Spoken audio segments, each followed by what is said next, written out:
What's up, everybody? Welcome to my review of episode 23 of The Rising of the Shield Hero. Overall, I really liked this episode. It was very interesting, and it was just, good old MMO grinding for levels, and something Naofumi and the gang really needed ever since they've been kind of set back after not being able to class up and all that. And so, and also it was interesting because there was a lot of questions that arose from this episode from these two new characters that were introduced. And so, let's get into it. So in the cabin, Teresa introduces herself in the Scythe Hero, and Raftali isn't able to understand what she's saying. And it's interesting because Naofumi mentions that his shield is able to translate stuff for them. And as you can see, she uses the scythe that the dude has to, basically give her the ability to speak the language that Raftali is able to understand, which, makes you wonder, like that weapon, right? It's very similar to Naofumi's in terms of, being able to do that. So it makes you wonder, is this guy a hero as well? And also, Naofumi introduces himself, as the shield hero, and the dude is he thinks he's faking his identity because there's no way Naofumi could be the shield hero, this dude, because apparently the rumors have gotten pretty far out. This dude probably didn't get the memo that Naofumi has already cleared his name, so this guy must be from pretty far away.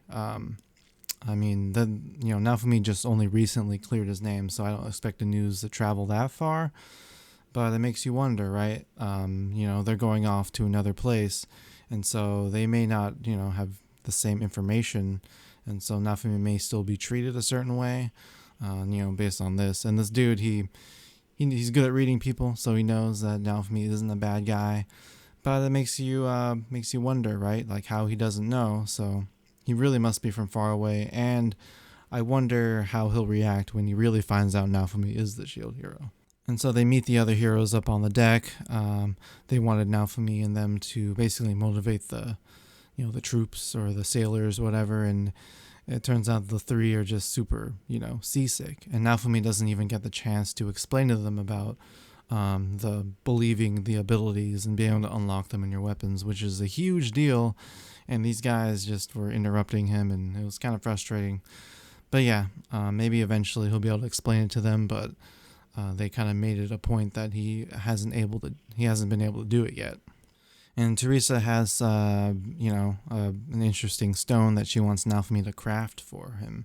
And it's kind of interesting that she would ask him, a complete stranger to be able to, craft, out of something really rare, which I'm assuming it is, since Naofumi seemed to have been pretty impressed by it. And so when they got on the island, come on, look at this dude. Like, tell me he doesn't look like the most suspicious greeting person that you can ever find on a resort island. You'd think that, this people like him, it's just some butler just introducing everyone to the island would be just some plain looking guy, but they decided to design him like this, which, I don't know if he'll have any significance later on, but it's just interesting how they made him look really, ghastly and creepy looking like that. But, we'll see. And so they proceed to, grind, and they're fighting, really low-level things like these little globs, and apparently they're getting a lot of experience just from hitting those, so, good. Like, they need it, and, hopefully they can keep leveling up and getting stronger from globs, but I'm assuming they're going to keep going against stronger and stronger beings. Turns out their weapons seem to, break down faster as they level up. I guess something they never really experienced before, because they've had to really slowly gain their levels before, and so I guess this is something new for them. And Naofumi is able to utilize his newfound crafting ability that he learned before, after fighting that weird dog thing that they just did, and making new weapons and talons for them. This is pretty cool. And so they decide to call it for a day. Teresa and the scythe dude, they convince Naofumi to call it a night, relax, and go at it again tomorrow. and they end up, just having a drink at the place, and we meet Raphtalia's favorite drunk knight. I guess they had a little scuffle, but it was less violent than before. It was just arm wrestling, and Raptalia easily takes him out. The spear hero wants to try the little cherry-looking things that Naofumi was eating, and it didn't go too well for him. One of them knocked him out, and Naofumi was just eating it like candy, which is kind of funny because apparently it's super alcoholic that they would need to dilute it. And I mean, I wonder why it's just laying out there like that. It looks like a snack that anyone can just pick up. So yeah, it's kind of funny. So yeah, for the remaining of the episode, or for this part of the episode, it was just showing them, enjoying themselves, Naofumi being able to relax and drink with everyone, and Raptalia, having a good time talking to Teresa, and yeah. And so the next day, now I guess Naofumi must have worked on it overnight, but he crafted a new bracelet for Teresa, and it was apparently made out of a rock called Starfire, and they're extremely rare. So again, I'm surprised that she trusted him with something like that, and apparently she was really impressed, that she was really crying and just happy that Naofumi made something so masterful for her. And she even tests it out against those little penguin monsters that they were fighting against. And I have to note that those penguin things were like level 50 something, so they're definitely going at it now. And and apparently she's using magic that's really unknown to them, with like unusual chance, and it looks really powerful. And when they do a shot like this, right, when they cover the eyes and make her look like, I don't know, kind of dark, right, like it makes you wonder, like, are these, like, what kind of characters are they? Because I mean, of course they're good people and they're friends and all that, but like there's this kind of foreshadows that there's more to them.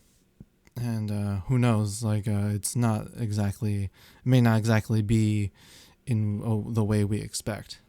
And while fighting this big penguin boss thing, Naofumi is able to draw all the smaller penguins together, and then Teresa uses her bejeweled ruby blaze to basically take them all out while they're all grouped up together. Naofumi's surprised because the hit is directly on him and all the penguin dudes, and it looks like he's about to get hit, like about to get burned, and everyone's kind of worried, and the side hero is like, relax. Naofumi doesn't feel the flames at all, and if anything, the flames are healing him, as it looks like a curse. I guess the blood sacrifice probably cursed him. He's still not at 100%, and so, but this flame seemed to have healed it, and that's kind of interesting, right? Because the curse that he used, the blood sacrifice, must have been a very powerful curse, and for her to use a normal, her like a flame attack that she uses regularly, and it heals him but hurts the allies, that's a pretty useful and interesting spell, and it makes you wonder, who are they, right? To be able to do stuff like that, they aren't ordinary adventurers for sure. Naofumi offers at the end of the day, after they've all gotten to like level 70 plus, if they wanted to join up with him again tomorrow, and they turned him down. And the looks on their faces, it seems like they've kind of analyzed things, and they've definitely have thought things over.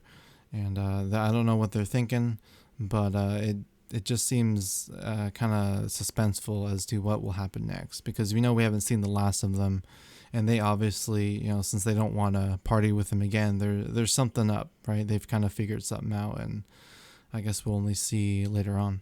They decide to take the day off. They get their beach episode where they're, Philo and Raptalia are in their swimsuits, and Raptalia asks Naofumi how she looks like, and typical Naofumi, he isn't really understanding the situation, but he's thinking of something else, and he's thinking, with that outfit, she'll be able to go in that suit just fine, and because if it leaks, it'll be all right because she's in the swimsuit. And so he says that she looks perfect, and the smile that Talia had, I mean, I think we all kind of agree that even though Naofumi, that wasn't his intention, at least she got a smile out of it, because she believed that at the moment, I guess, that Naofumi was really complimenting her. It turns out this underwater building was an underwater temple, and it has a dragon hourglass on there. The temple reacted to Naofumi's shield, so we kind of figured that there was no ordinary building underneath. And so it activated, and it showed Naofumi the timer that the wave is going to happen in like 2 days. And I wonder if these things just appear, or they only because they're mentioning that the wave, wherever these hourglasses are, that's where the wave hits. And so does that mean the past waves? Well, I guess this island just opened up, so it probably wasn't a thing. But now that the island is opened up, the wave is gonna hit the place, and so they're gonna have to. I guess the battle is going to be here on this island, I'm sure, because I think they're going to still be on this island grinding it out until the last minute. And so, yeah, hopefully the heroes can kind of figure things out and, handle this wave. And so the next episode is named Guardians of Another World, which it kind of in a way I think it gives it away, right? I think the Scythe hero is probably Hero from Another World, since I think he's probably a hero from another world, since they're mentioning another world. And same with the other, with Teresa. So it's be interesting, right? Because they kind of give me the same vibe as Glass in a way, where they're, characters with, really strong abilities. And so like I wonder how they're all related, and why are there other heroes in other worlds and stuff like that. And maybe they're all gonna fight, the wave together. But yeah, I guess we'll only see with next week. And I mean, just based on my suspicions, right? Because they worked together, they had fun. But they start. I guess the Scythe hero and all them start acting strangely towards the end. I feel like they're gonna end up fighting each other. There's gonna be some sort of conflict. Maybe they're meant to fight each other. And yeah, I mean, again, the Scythe hero had a bad opinion, or he still had, he still thought the Shield hero was evil and all that. And so maybe the other heroes from other worlds have some notion that the other heroes are bad and all that. But yeah, only time will tell. Maybe we'll find out next episode. But yeah, so let me know what you guys think. Yeah, leave some comments below. Let me know how I can improve my videos, and like my video if you did, and subscribe to my channel for more content. And yeah, I'll see you guys next week. Bye bye.